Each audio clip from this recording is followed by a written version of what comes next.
our friend from Amazon Prime, as well as, of course, the championship team here in Los Angeles a couple years ago, the Walter Payton Man of the Year, Andrew Whitworth, back on the program. Great to see you again. Happy to be here, man. What was it your watching experience watching Stafford go against Goff? What was that like for you? I thought it was unbelievable. I mean, I think to think of that game and really, I remember, throughout the season, we're talking about, as the season started kind of unfold, you're like, there's a possibility here.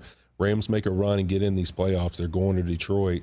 How insane that would be. And it's just, to me, it's always amazing in this league when, it happens. Like it actually comes to fruition. And there we are. We got Jared Goff, Matthew Stafford, the revenge of the X's, as I said, and to live up to it. I mean, what a great game. It was unbelievable. Both teams, competing and playing great. Both of them played great. Just a tough ending there for the Rams at the end with a chance to possibly kick a field goal and win it. But man, awesome for Jared Goff and the Lions, and what a moment. I mean, watching the fans in the stands with tears in their eyes and how excited that city was. I mean, man, that just reminds you of how special this game is. And then, of course, though, the quarterback for them to beat is Stafford. You can't make that stuff up, You can't. It was unbelievable. And I know it meant a lot to Matthew to get to go back there and to play in that stadium. It did. Right. And yeah, I mean, I thought it was an emotional moment for them as well to go home to a place where he was so invested as a player and in the community and everything else. He's the one that was supposed to bring that there. You know what I mean? I mean, really, you think about it, they kind of exchanged those opportunities. If you think you trade for Stafford, and Goff had taken us to a Super Bowl and lost it, and Stafford comes in, he wins the Super Bowl, and then you switch those spots, and Goff gets the opportunity to win Detroit their playoff. And I think in that trade, I think Stafford will probably stick with the Super Bowl, be my guess. Of course. And by the way, in 3 weeks' time, Goff might have one for himself. Exactly. That is entirely possible, and we'll get to that in a second. I just think when I was watching that game, I was thinking to myself that I don't know anybody who throws a prettier ball, a prettier spiral from more different arm angles than Matthew Stafford.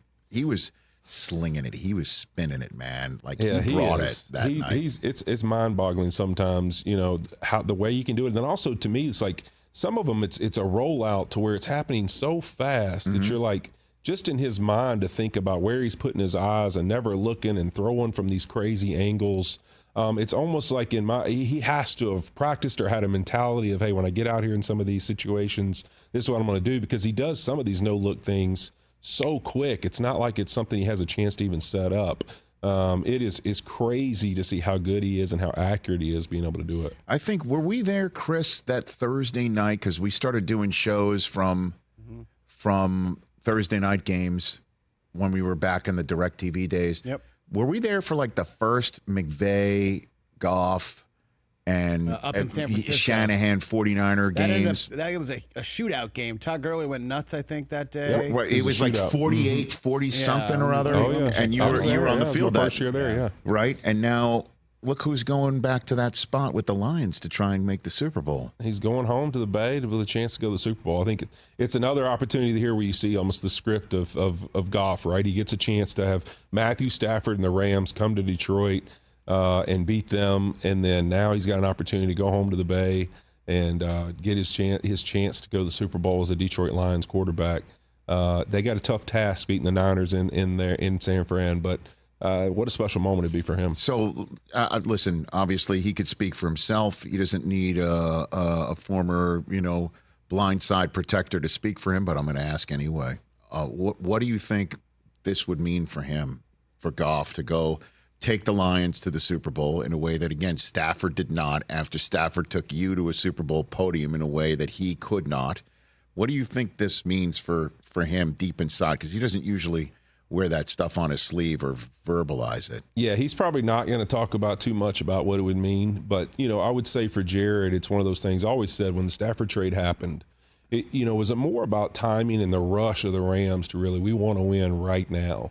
Because I thought if you'd have said Jared 3-4 years down the road, a little more experience in the league, a little more exposure to everything, and time to kind of develop himself as that leader at quarterback, not just a good quarterback, I don't know if the trade ever happens.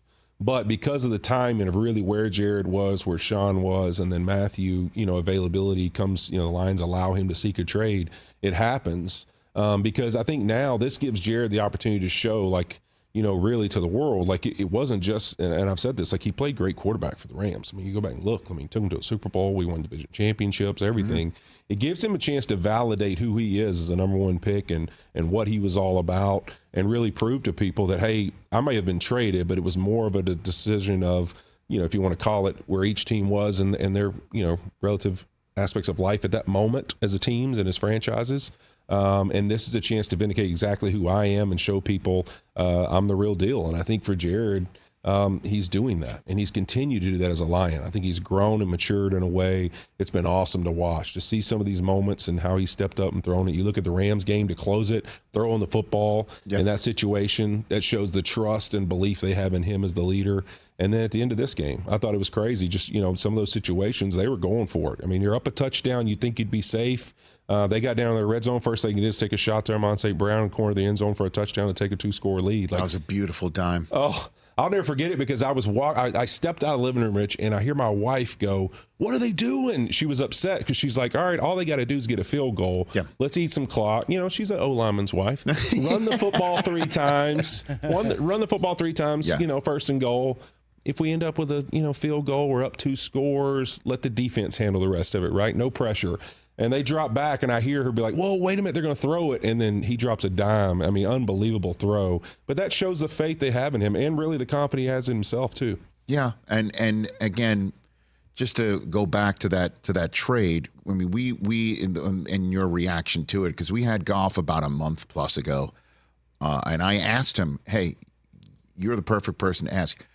How many years should a franchise give a rookie quarterback, to develop and prove himself?" And he said 3 to 4 years, which is kind of interesting, because that does appear how long the Rams did give him. And I was there for his birth on a Thursday night after the Rams fired Jeff Fisher, and the interim coach Bones Fossil is there, and they threw him in against Seattle, and it was a slaughter, man. I mean, he got his ass handed to him that night. But the trade was acknowledged by many of us in the media as a white flag on the Goff front.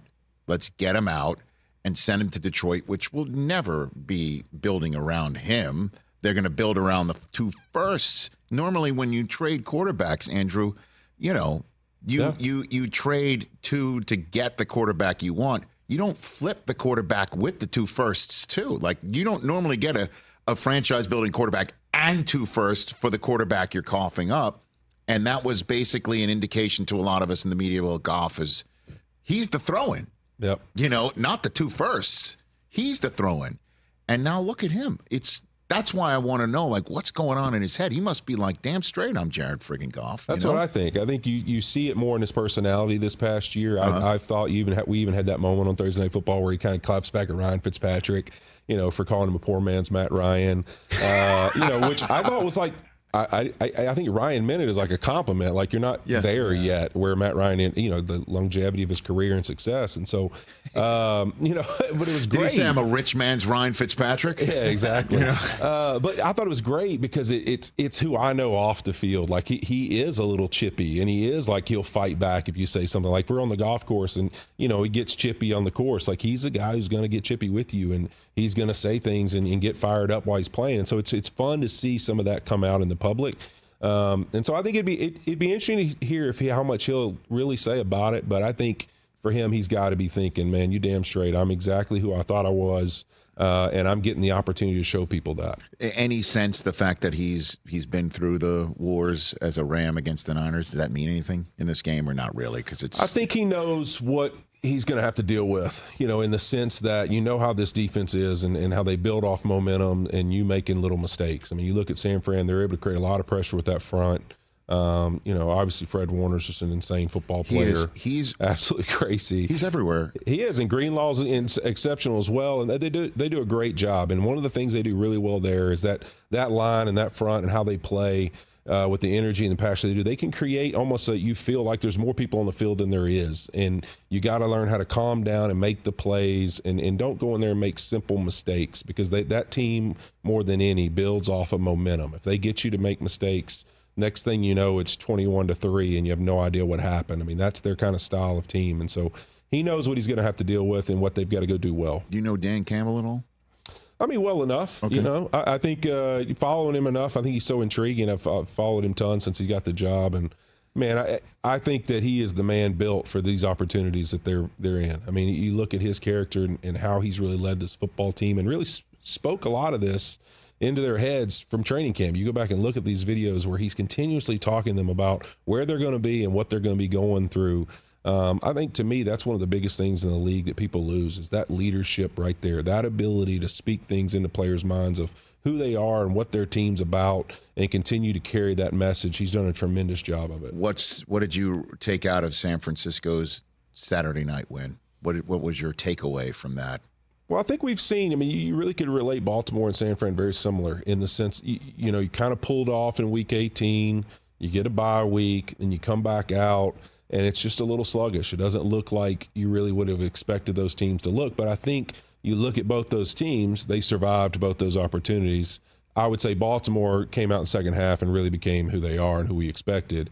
You didn't see as much of that from the Niners, but at the same time, something they'd never done before under Kyle Shanahan, they were able to do, come back from a fourth quarter deficit and win a football game.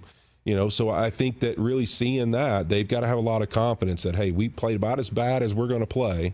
We still found a way to win, and now we got one shot right here, an opportunity. They come to our place, we win, we go to the Super Bowl. Okay, and when you were in meeting rooms preparing for the San Francisco 49ers in your NFC Championship game, what were you looking to attack defensively that you think the Lions can take advantage of? Well, I think it's who the Lions are, and I think that's why people kind of have that sneaky feeling like this Lions team could go in there and win, is the physicality and the mentality they play the game with. That's what matches up really well against the Niners. If you want to go beat them, you've got to go be physical with them, and you got to get after them because they're going to do that to you, and that's the kind of style you're going to play. You need a Penei Sewell. You need this big Detroit Lions offensive line that loves to lean on people and play physical in the run game. You're going to need that style of football, and I think it's going to be interesting to see because you look last week, that's what the Packers' mentality was too. And it's for Detroit, it's going to be, can you close it? The Packers weren't able to close the game off. Can you make it that kind of physical style of football, slow the game down a little bit, hit your shots when you take them, and then get off the grass, you know, and you got that Aiden Hutchinson. I look at it like, you know, any great football team, right, you need that closer on defense, and they have him. And it's like, can he make the play in the game in the moment? When Brock Purdy, you know, you look at that game last week, if there's a closing moment where somebody gets to Brock Purdy and can get him on the ground, maybe the Niners don't make that drive. But I think the Lions have the ability to do it, and it's going to be interesting to see. I think it's going to be a good one. I keep on landing in Jahmyr Gibbs. I don't know why. I do. Well, because he's such a difference maker. He's one of those that is just, to use a Sesame Street phrase, unlike the other. You know, one of these is just not like the other. And I'm just wondering if there's a way with the two rookies, with Laporta and with Gibbs, are there any matchup problems they can create? I know that are these linebackers for the 49ers so fast sideline to sideline. There's a reason why Fred Warner was one of 3 unanimous first-team All-Pro selections. But I'm just wondering if you think that I could be onto something is here. With Gibbs is he has speed and closing speed that's out of this world. I mean, in the sense that, you know, you look at this Detroit front and what they're able to do in the run game, and I think that's the difference to me that really matches well with Montgomery and him is you got a style of a guy who's going to come in and fight for every last little yard in Montgomery, and then you have him who you give him a seam and somebody takes the wrong angle, it changes the game, like throwing a deep play action pass and converting a bomb for a touchdown. Jahmyr Gibbs can do the same thing running the football. You know, it's like Chris Johnson when he was in Tennessee. It's you give him one seam and he's gone. He's got that kind of speed. And so I think that when you have that and the kind of style and commitment they have to it, they have a chance in this game because that's exactly what they can do. What we saw the Niners do in the game last week against the Packers. Christian McCaffrey makes a guy miss, and he's got the speed to close it out and go score.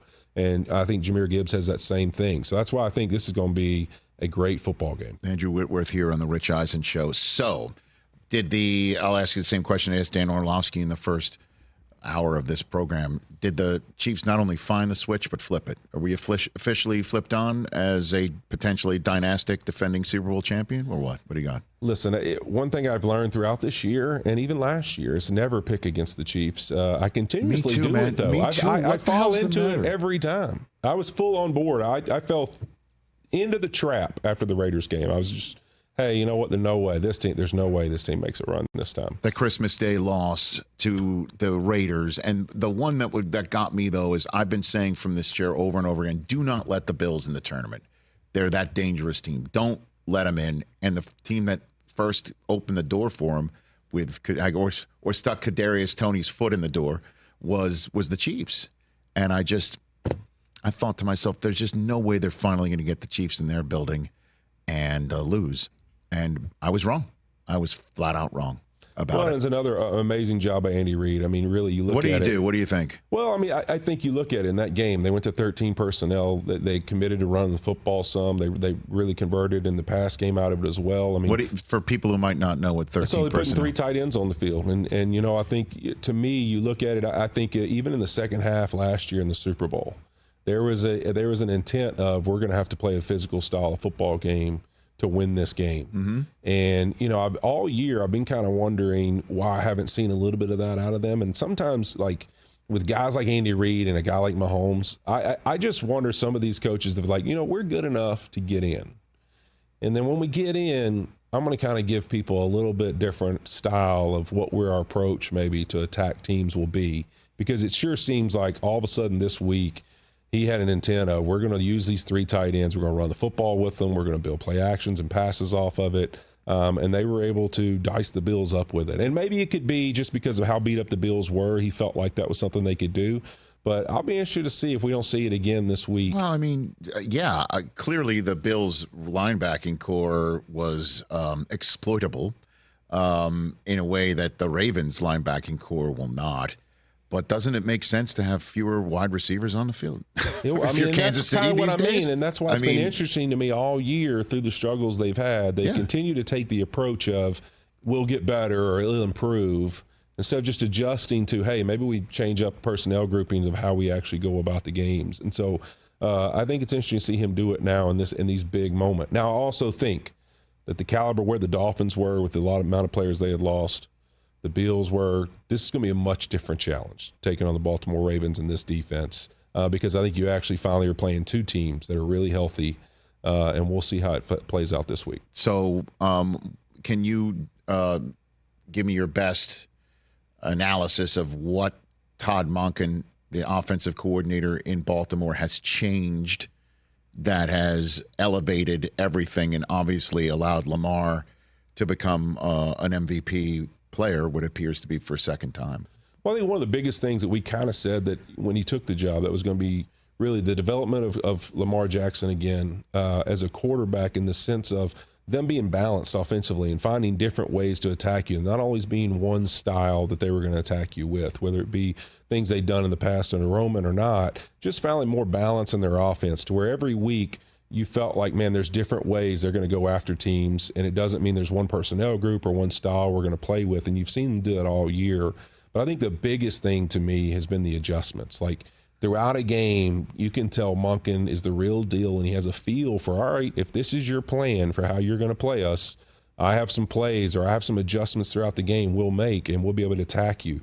And I think that's what you continue to see. It's this development of Lamar can handle all these different things. And hey, we want to play this style of football in this game, and this is what we got to do. And the thing I love the most is hearing that at halftime, Lamar Jackson was, ticked off, screaming at guys. He said he did a lot of cussing or whatever. And, you could see when he came out for the second half a couple of times, this dude was like, we ain't losing today. Like, no way we're losing today. And they're going to need that to go close this out. And I think it's only fitting. You want to go represent the AFC in the Super Bowl. The Chiefs found a way to get there. You got to go through the Kansas City Chiefs and Patrick Mahomes to get there. Again, it's another, these script writing people who say that we script it all. We're not helping ourselves, but it happened again. It sure did. But, I mean, so what would you say, the answer to this is, I don't usually ask questions, Andrew Whitworth, that are like fill in the blank, but I'll do it. Okay. The Buffalo Bills lost because fill in the blank. At the end of the day, I think they lost because of just attrition of players. I think you look at it, if defensively they had some of the guys that they really started this year. You look at the linebacking core, secondary, Davis White. I mean, you can name a different position group, and every single one of them, they've lost a guy who's really critical to them. And it's like, and Von Miller really never coming on this year health-wise. You hope to see him next year look healthier than he did this year, even though he played. He just didn't look like himself. I think at the end of the day, they just didn't have that guy on defense who could make that play that gets you off the grass and a chance to get off the field and give Josh back the ball. And I think that was always going to be the worry, is that Josh Allen was going to have to play out of his mind, and they were going to have to be unbelievably offensively to continue to win, because defensively they just they weren't talented as probably the groups that you start to play when you're in these playoffs. You look at the Baltimore Ravens lineup and how healthy they are compared to the Buffalo Bills. Even if they got there, it'd been a drastic difference. I'm asking you your 2 cents on the most indelible image from the divisional contest between the Chiefs and the Bills, and that is Jason Kelce, shirtless and bellowing outside the box. Look at him. I mean, we need more of that. If we're going to have some cutaways during the game, that's what we want to see right there. Well, I mean, it's jarring. Certainly if you're expecting to see Taylor Swift and this is what you see instead. I mean, the people have to be happy. The bear.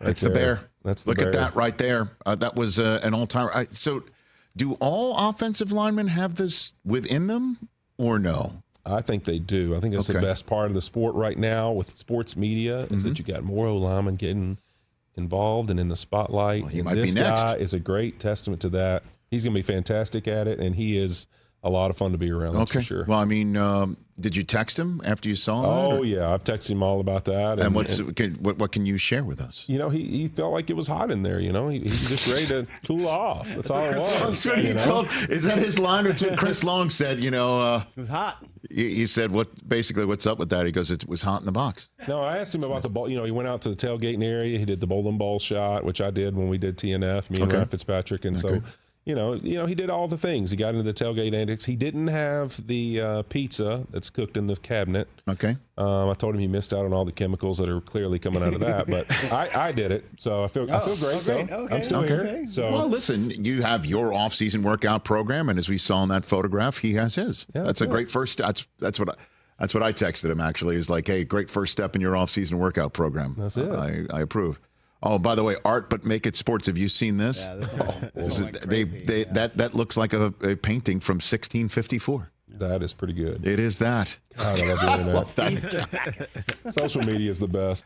I don't know how you view it, but we in the media writ large view any tweet or post from a relative of a player that they're speaking for this player.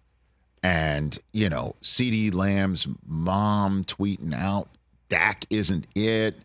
And then, chiming in when somebody says, tell the youngin' to come home to the home team. CJ would love him.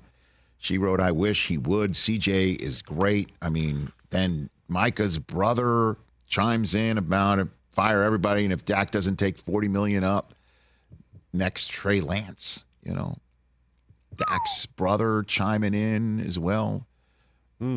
What do you make of stuff like this? What goes on in locker rooms? Does this mean there's more there? I think that obviously the more there, to me, irrelevant to this, these posts, is that they were clearly very frustrated in that last game, and you could see that there was CD and Dak. Yeah, you could see that frustration, and then also just that team. I mean, there's no way you can have as much expectation and success as they've had in the regular season and not be frustrated. I look at my time in Cincinnati. I mean, we went to the playoffs 5 years in a row, won the division, 3 of those 5 years or 2 at least, and, never found a way to win a playoff game. And there was a lot of animosity in those locker rooms after each game because you always, I think when it happens the first time, it's like, hey, man, we didn't make the plays. And then the next time, it's like, this guy's got to make that play. And so it starts to be almost like, hey, if everything kind of stays the same in the locker room and it's a lot of the same people, it's hard to keep coming up with reasons that you're losing other than all these same people need to play better in those games. And I think that starts to build kind of an animosity there. And so you got to figure out a way to shake that up, whether that's through your leadership of saying, hey, we're going to go a different route of how we do things. You mean in terms of a coach? Yeah, I mean, well, he's there too. And he's so coming back there, too, right? So then, all right, now that to me, this is one of those airing of grievances type moments. I mean, you need to get it out, get it over with. How? In the sense of getting these guys together. And I think sometimes that doesn't mean in the team room. That means, go to dinner, do whatever. Like, find a way of, hey, let's all get in a room and let's get on the same page. We're all going to be here. If we want to win football games and we want to play great football together, this kind of mess is never going to get us there. So either you got to be in or you got to be out. And that's the bottom line. But to those, we're all fans, and your guys, I'm imagining you've been part of these things. I don't know. But, what does it sound like where they do air it all out with whatever Dak? It's not pretty. What do you mean? It's not pretty. I mean, it's usually if you're going to have an airing out, I mean, there's going to be contentious moments of it and things that are going to be said that you're going to have to get over. But I think that's life, and that's playing in the football game and saying, hey, there's a high expectation of how I play. And, I think sometimes as linemen, I think our mentality is a little different in that because we're a little used to it. Like, you think of what a lineman's disposition is. Like, we play a game, and if 99% of the time I'm good, and one play a game I give up a sack, I wouldn't even play in the NFL. So how I have to play, I can't even mess up once in a game technically and keep my job if I was somebody who messed up every week. So I'm used to, you either are getting, like, if you're talking about me, it's usually negative. I mean, that's just a fact. The only time you talk about offensive linemen is as a group if it's positive. Like, hey, this offensive line did a great job of protecting the quarterback. The way you get your name singled out is Andrew Whitworth got beat on 3rd and 11, and that sack led to this team losing the game. Like, that's how you get in there. So I think linemen, we're a little used to that. I think other position groups, you're used to really being talked about only in a positive way, and that your name gets in the papers because you made the big plays and you made the spotlight moments. And so sometimes you got to get those guys in a room and say, hey, air it out, speak whatever it is you need to talk about, and let's go. I mean, I think that those things are important. I remember even when, we were struggling a little bit with Jared Goff at times, in the sense of not that it was him, but as a team, we were struggling when Jared was still there, and we'd have these meetings, and it may be, Jalen Ramsey challenging the defense has got to play more physical, and Jared and me and some of the guys on offense talking about we have to play better. Like, you have to get in a room and be honest with each other about what each other has to do, and they need a little of that, because I think then that leads to, hey, tell your mom, tell your whoever, like, don't talk about my quarterback that way. Don't talk about my receiver that way. Don't talk about my defensive end that way. That leads to that. It permeates. Just like you say, hey, do you look into those things? Is it a little bit of truth? Yeah. It also permeates the other way. Like, hey, if you really ride or die with this guy, then it should reflect in the people around you. So then it is fair to say that moms or dads or brothers or cousins or sisters may not be condoning it, but you're not stopping it. What I'm saying, though, is that those relatives with, jumpy thumbs who don't hover around send and just hit it, get it from somewhere? Like, like I said, you may not be telling them to do it or condoning it, but you didn't stop them. You know what I'm saying? So, but you might have also fed them with the information that causes them to have jumpy thumbs, right? Exactly.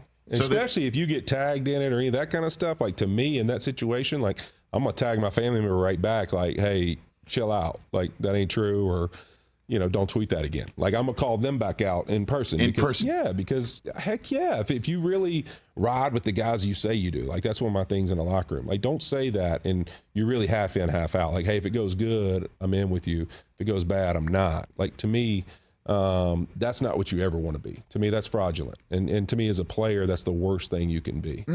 And so I think in this situation, it's like, not that it's, hey, this is definitely coming from these players, but I'd love to see these players stand up and say, that ain't the truth. Like, to me, when that happens and you get tagged to something like that, you got to speak out in a way and show that it doesn't represent how you feel. Andrew Whitworth here on the Rich Eisen Show. Okay, so your Super Bowl prediction based on what you think's happening on the championship Sunday is what? I said this the last few weeks of the season. I still feel good about it, although, Jared Goff's kind of got me excited that maybe these guys can make a run. But I predicted Niners-Ravens, and I thought the Niners might win the rematch. But there's a part of me that wants to go against my prediction because I get kind of excited if I think of Jared Goff and the Lions making it to the Super Bowl. Well, again, my prediction prior to the season was Chiefs and Niners. And then I saw how the Chiefs were playing offensively, even with my own two eyes in Germany. And I'm like, okay, now that it's Thanksgiving and I get a chance to have a mulligan, I'm out. I'm going Ravens. Yeah, I and pivoted then on the Joe Burrow injury. I remember, I think we did the kickoff show together. I was Niners, Bengals, so I had the right divisions. Yes. Just wrong pew. Yeah, right divisions. Right. I pivoted on the Joe Burrow wrist injury and went Ravens, and since then I've kind of said it'd be Niners, Ravens. So, I don't know. I mean, the Chiefs, though. I mean, of all, what they just did in Buffalo, they have a sense of, okay, we are seeing a dynastic situation being born. We're watching it happen. Where Mahomes is, last year when he beat the Eagles, became the face of the NFL. Now he has an opportunity to become this generation's Tom Brady. For a fact. And I know I'm talking about, 7 trophies and playing until he's 45. But I'm just saying, like, the dominant figure that you've got to come through him, and it doesn't matter how he looks or who his receivers are or whatever. He's still that guy when it all comes down to it and can raise his level of play. And if he does this to the Ravens, right? So that's. I've continued to say I think the Chiefs only actually start to get a little better because I think they're going to restructure where some of their money is and what's going to be important to how they win. So if he does it with this team 2 years in a row where we've said no chance he's winning it with this roster or these receivers or how they're playing, right. I mean, good luck. I think he could possibly legitimately be in the conversation to pass what Tom did. And we were talking about it yesterday that if it wasn't for Brady, he might have 2 more rings right now. Brady being the first one, by the way, and only other one not named Joe Burrow to ever beat Mahomes in a playoff game. Yep. And then, beating him in his first playoff season and then his second Super Bowl attempt. But he can join Brady as as quarterbacks who have repeated as champions. Yep. Brady's the last one to do it, and the NFL Network was 1 and 2 years old, and we're now 20. It's crazy. You even think about the Super Bowl he lost. I mean, he lost both his starting tackles. Yes. Going into that Super Bowl, I mean, it was going to be a pretty insane task to even try to figure out a way to compete in that game. Caused the Chiefs to rethink the way that they were going to build around Mahomes. You got Creed Humphrey, who's they've done it. And dynamite. The interior 3 of that group is insane. I mean, they are really good, and they're going to be there for a while. So that's why I'm saying I really think you look at it, they could structure him to they're going to be the team to beat for quite some time. And I thought this year was the year where they're free to get after, and here they are. But still not Sunday. You're still going Ravens-Niners. I still think the Ravens handle it. I think this is by far the best team that they've played in this little run. Like we'll see what they look like against the Baltimore Ravens to really prove it. Now, having said that, I just told you how good their interior is. They can handle the Ravens up front. So Andrew Whitworth just said he's sticking with Ravens and Niners. And part of the reason I'm sure is because he believes in the conspiracy theory that the Super Bowl logo has the team colors in it. And thus it's got to be a red team versus a purple team. I mean, too many scripts this year, I believe it. I mean, because last year is my son Cooper, my 12-year-old conspiracy theorist that Susie and I are growing at home. He's like, Dad, last year it was red and green. The trophy's silver. The Raiders should be in. I mean, what are we doing? Well, the trophy's always silver, Mike. I know that. That's why I'm joking. I mean, do players believe this? That the colors of this and that so the calls are going to go against them? Or I've been in locker rooms for 16 years. The players believe about anything. Wait a minute. Does your shirt match one of? Yeah, your shirt. Hold on a second. Hold on. Your shirt matches, and so does my sweater. We might have a little bit of Raven in us. Wait a minute. Come on, baby. I just put this on. I wasn't even thinking that I'm getting mind tricked by the NFL. It's fixed. My wardrobe is fixed. It's all a fix. Look at that. Script writers, Rich. Okay. I'm thinking it's purple because it's Roku. And we're going. Okay. And we'll be there. I got it. See? Am I a team player or what? There may be an I in Rich and Eisen.